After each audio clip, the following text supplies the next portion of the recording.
What's up guys? Welcome to Smart Tutorial Sub. And for today's tutorial ay tuturong kayo kung paano baguhin ang phone number or mag-add ng phone number sa Facebook this 2024.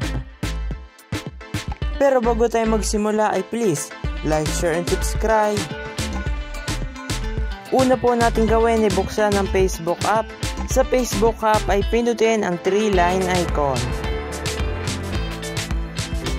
Then mag-scroll down lang po at hanapin ang settings. Sa settings ay pindutin po ang personal and account information. And then pindutin po yung phone number.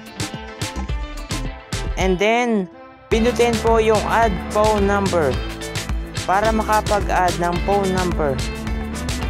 I-type lang po kung ano yung inyong phone number.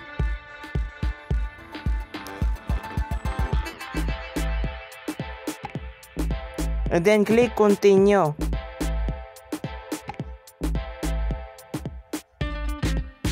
Para po muna ma-add yung phone number ay magantay lang po ng confirmation code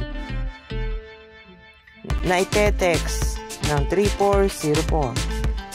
Pagkatapos mo pong ilagay ang confirmation code ay click continue and then pindutin po yung close and then okay na po, na-add mo na ang inyong phone number.